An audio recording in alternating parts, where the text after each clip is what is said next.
pale moon shining on the fields below. The folks are crooning soft and low. You needn't tell me, boy, because I know, yes, when it's sleepy time down south.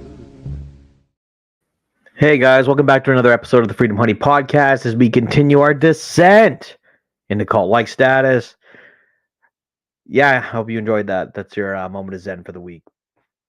Okay, first things first, I'd like to thank everybody who's been sharing the show, hitting them follows, and helping us get our word out and kind of what we're doing down here in the swamp in Beaver County.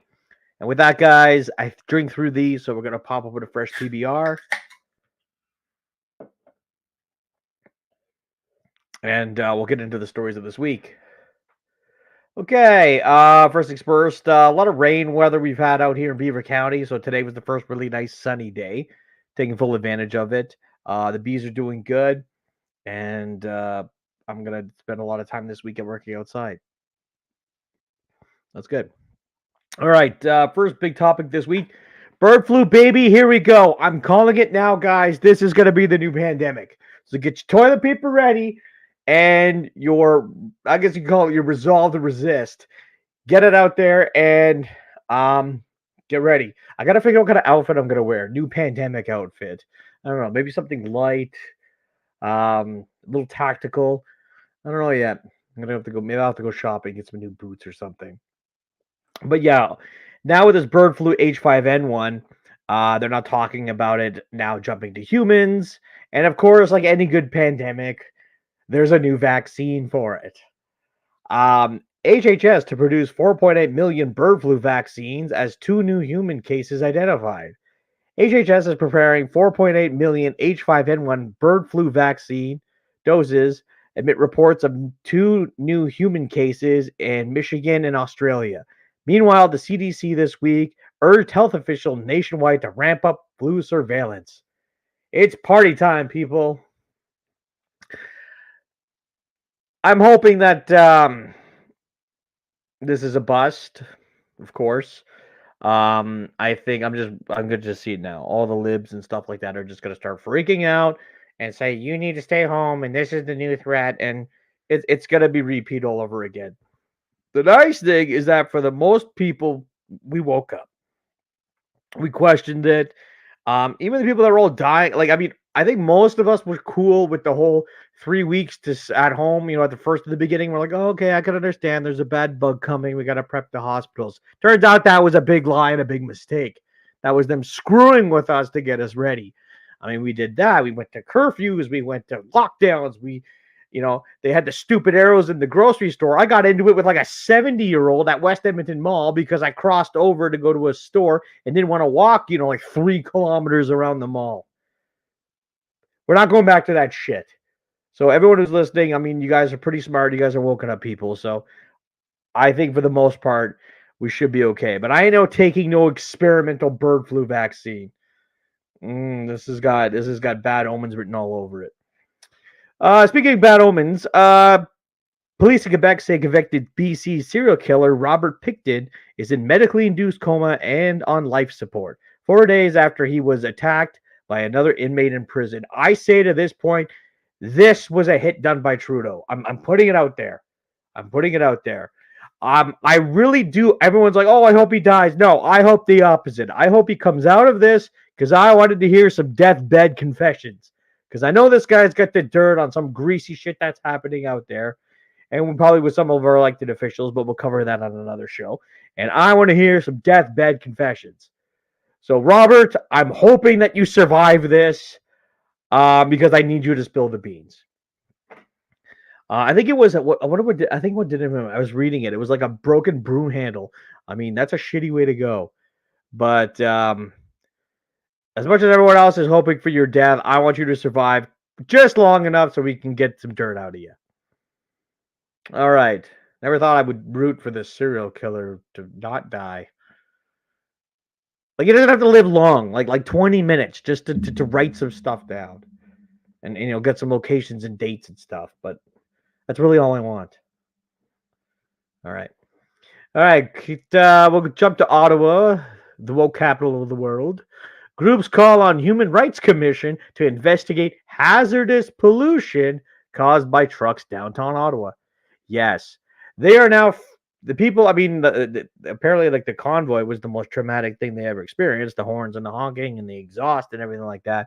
But now they're calling it it should be a human right not to have trucks um, going down downtown Ottawa. I guess it offends them. I'm not gonna get into the whole gobbledygook. It's just basically a bunch of libs that are offended. And I mean, I personally don't care. I mean, sure, bring your stuff in by horse and buggy. Make that happy. I mean, downtown Ottawa sucks now anyway. All the good bars closed down. Heart and Crown. I think Zaphod's is closed down too. I mean, these are the places like I used to hang out when I was growing up, and they were pretty cool. They were edgy. Started getting a little weird towards the end, but I mean, then I left. Came to Alberta. Way better bars, way less weird. Um, but yeah, no, I had some good times growing up downtown Ottawa. The nightlife was actually pretty good. But yeah, now it's just garbage. This is what you get. All right, speaking of garbage, University Toronto protesters got their notice of trespass. I'm not going to read the whole thing. Basically, it says if you do not comply and remain in the encampment at King's College Circle in front campus after Monday the 27th at 8 a.m., the university will pursue consequences under university policies and the law. Let's break this down. U of T trespass notice after students, protesters reject university's offer. Apparently, they weren't happy with it. Students given 3 days to clear encampment. Union share frustrations with admin.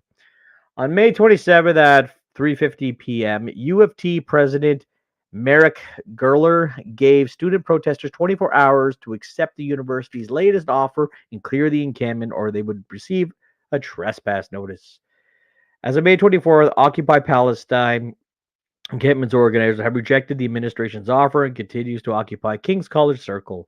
At around 4 p.m., campus safety officers put up trespass notices around the field's fencing, giving the notices until May 27th to end the encampment. Since the students set up the camp, which they refer to as the People's Circle of Palestine, for Palestine, I'm like, I think names are so lame. On May 2nd, they will be calling on the university to disclose their financial holdings. That's good luck with that one. Divest from companies supplying the Israel military and cut ties with Israeli academic institutions. Most recently, O4P students representative met with the university for the 5th time and have yet to reach an agreement on their demands. Shockers. Hilarious. I don't know exactly what's gonna happen in the next couple of days, but we may see. I mean, I don't like breaking up protests violently or with tear gas and stuff like that. But I mean, some of these dirty hippies just gotta get put in their place. I don't know. I'm kind of torn apart between all of this because at one point, I mean, we look at the convoy and what happened to them. At the same time, I mean, that they took over Wellington. This is private property. This is maybe a little different. And it's just I don't know. I think it's maybe the cause, like the convoy. And we brought it up on previous shows. Like the convoy was about us fighting for the rights of Canadians against our government, basically just outside their front door on the public square on the roads. They're fighting for not fighting. I mean, they're sitting there freaking doing their shitty smoke circles and I don't know, making probably I don't know macrame or something like that. I think that's what protesters do. They sit there and knit things. I don't know. And for divestment of Israeli stuff. I mean, come on, guys, you're not changing the world. And like I said previously, I mean, Netanyahu doesn't give two shits of what's happening at the University of Toronto protest encampment. And then you get all the garbage about, oh, this is stolen land and blah blah blah. I mean, they're fucking idiots. But let's see what happens. I mean, I hope for a little bit of tear gas. I'm hoping not for so much batoning or any kind of like, maybe some rubber bullets, like a couple, especially to like the ones aren't students. They're just a bunch of activists that are getting paid to be there. I'm like, tear gas them all you want. Go nuts. Shoot them the tear gas in the tents while they're in it, because that'll be fun. All right, that's enough about that. Woke Army stuff came up with a new campaign ad, now hiring permanent residents. We already covered this on previous shows. We know about the situation. It is disheartening that, I mean, no Canadian citizens want to join the army because the pay sucks. Everything's woke as hell. You can't afford a house. Like, I mean, it used to be like getting a home when you were in the army. It was difficult, but it wasn't unattainable. Now it's just, especially like on one income, like it ain't happening. Like we got soldiers living in their cars for fuck's sakes.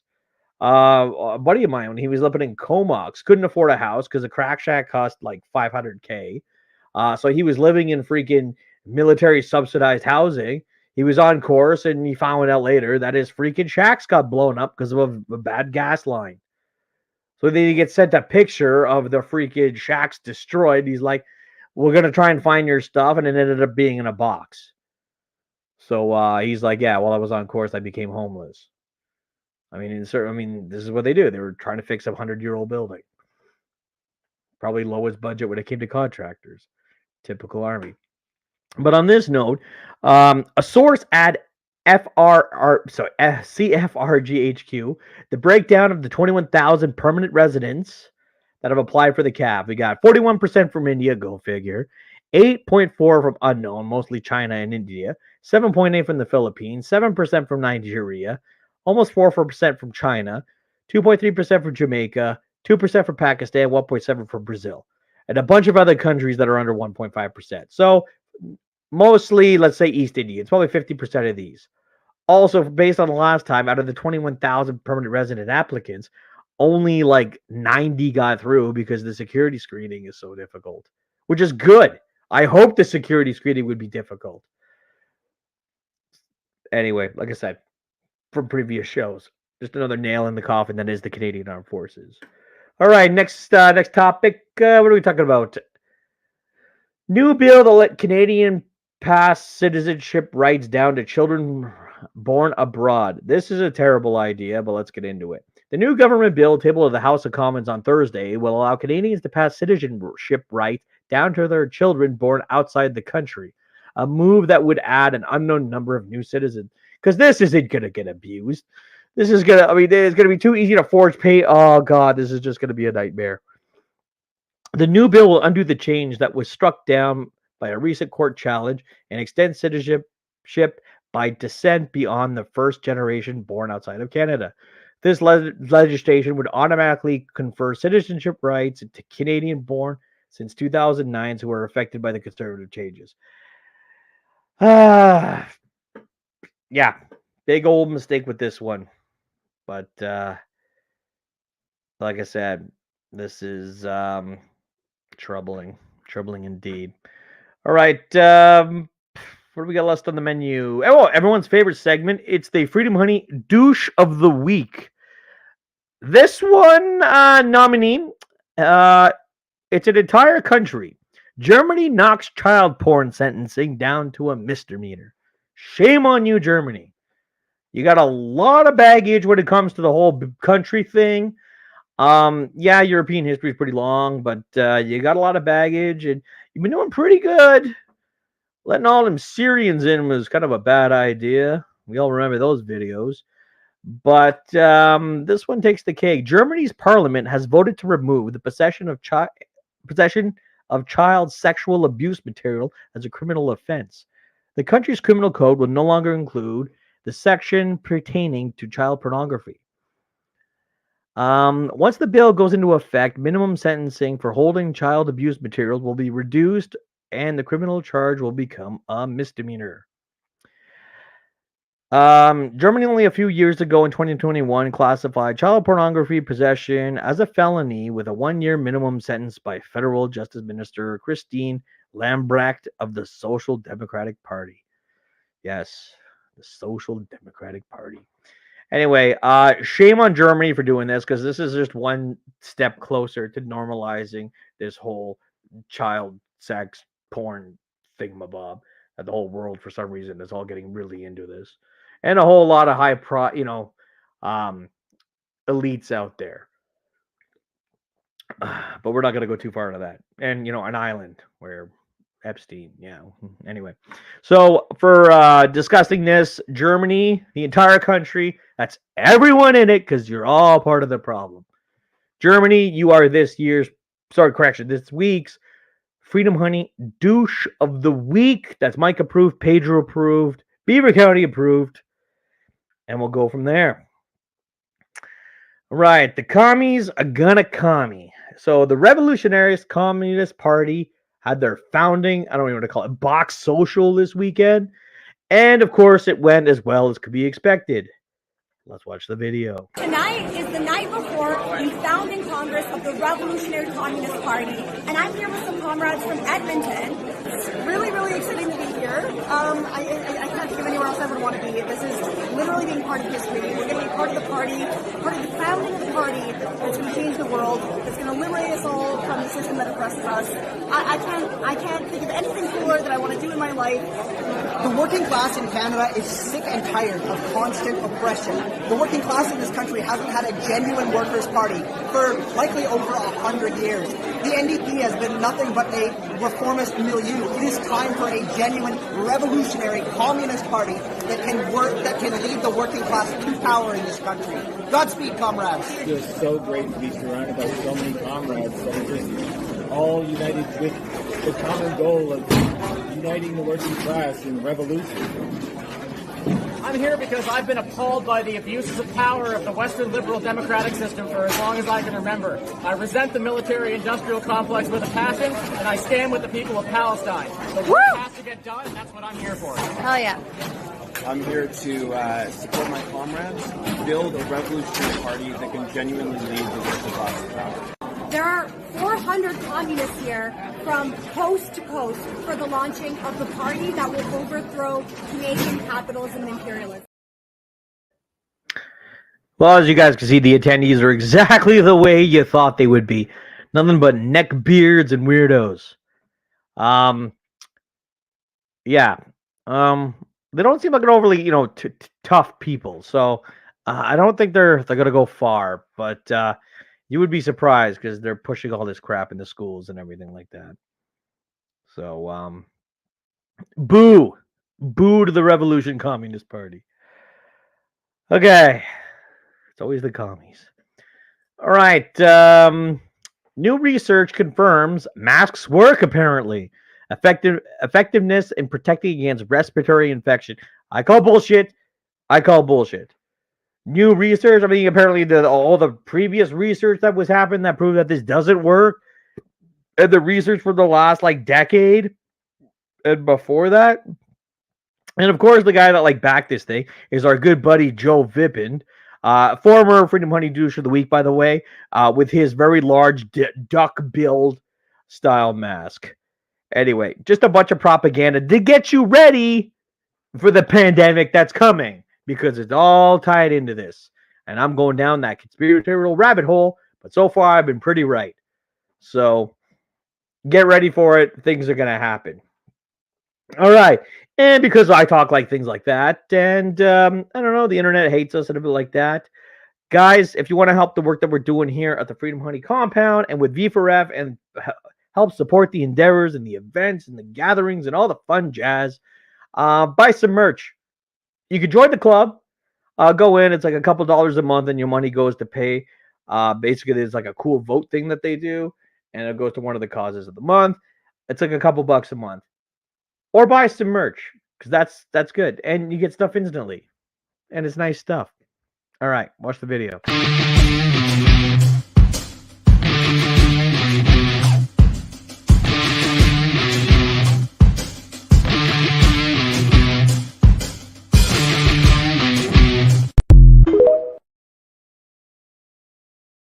All right, and limited time, if you go on to the V4F store, you can get that sweet Temple of the Holy Pedro tea, and you too can be proud of being part of our cult-like status as we continue this descent.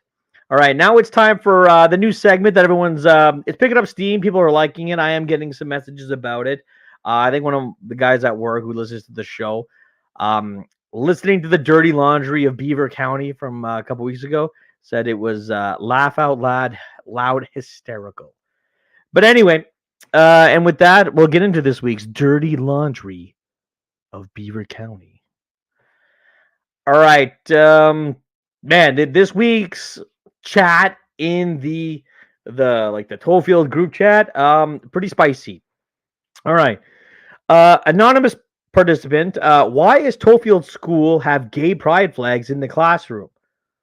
Are we promoting this, or do the parents know? Okay, so crazy responses. So this is from Mickey Tree, top contributor, by the way. I like to complain publicly about the people who are afraid of a flag. You know, you go back to being, he's like, how about you go back to being afraid of clowns? First of all, clowns are terrifying. Not even just the serial killer ones, but legitimate. Not a fan of clowns. I mean, remember that big clown scare that they had for a while where it was like, I think like my sister's school got shut down because there was apparently a clown outside. Like full-blown lockdown. The craziest story I've ever heard. But yes, clowns terrifying. Don't sexually indoctrinate our kids. But yeah, tons of comments on this. People complaining about so the town, I mean, the town's normally pretty based. Townies and everything, I mean, can sometimes be a little lib, but for the most part, the townies are pretty based. So most people are like, take the goddamn flags down. We don't want this crap. We don't want our kids exposed to this. As they grow up, they're going to figure it out for themselves. They'll be cramming this stuff down our throat. But of course, the libs in the town are like, we need more pride and we need to paint the sidewalks and all that crap. Really, there's like 3 of them. We outnumber you. Top contributor, by the way. Okay. And of course, fan favorite, Jim Bob Welton had to jump in. Our boy Jim Bob. Man, this guy's he's spitting some facts, people. All right, let's get into it. Okay, so UK, these stupid posts about pride, bruh. Like, nobody gives a fuck if you are gay or whatever else. Just don't force it on people. Putting the flag in a school is sort of forcing it on kids, especially when schools talk about shit like that. I understand how frustrating it can be when your kids is getting taught that you can be gay and whatever you want to be, man. Tell your own kids that don't be forcing it on kids. Because with BCZ, I'm sure y'all believe in something like Christianity, and schools, I think it's misspelled, schools forcing it on some of y'all wouldn't be happy either.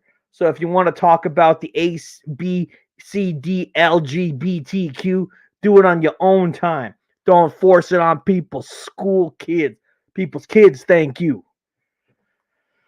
Oh, it was hard to get through, people. But Jim Bob, I'm going to kind of break that down. So he's basically saying, if you're gay, you're gay. If you're not, that's cool. Don't be forcing it down our kids because it's getting frustrating. And something about the A, B, C, D, LGBTQ. Do it on your own time. Jim Bob, solid comment. I think he, truly one of the unsung heroes of Beaver County, people. Terrific guy. I got to meet this guy. I want to go to the crappy pub we have in town and sit down and have this guy a beer.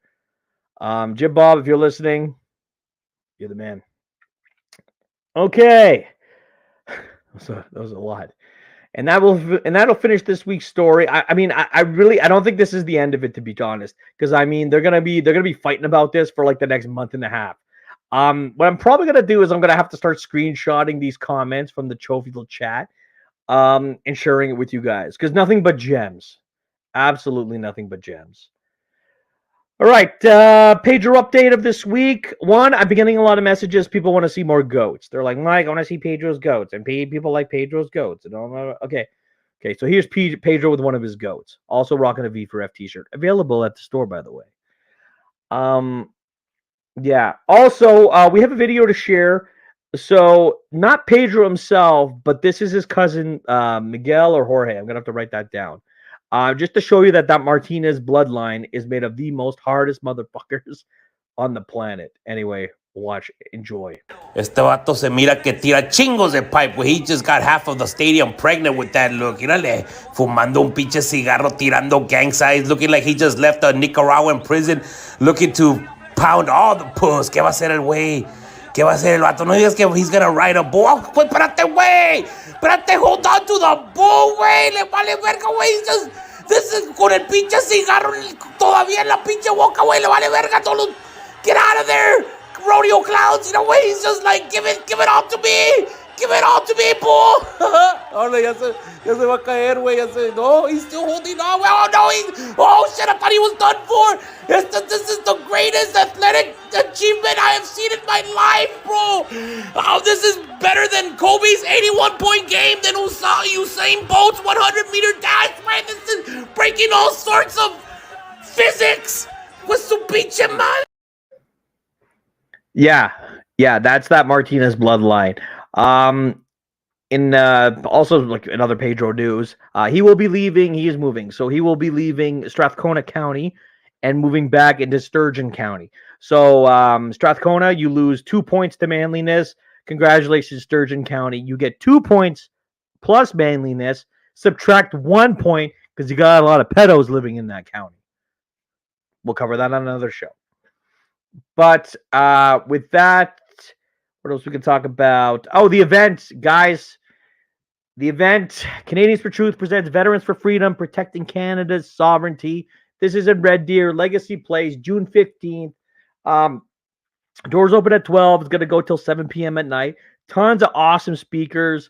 They're going to talk about localism defeating globalism. They're going to talk about the lawsuit. They're going to talk about the woke army. And finally, after everything, there's going to be the Fire and Ice show with Theo Fleury and his people. I am so excited to be there. We'll have our booth set up and probably be causing a lot of trouble.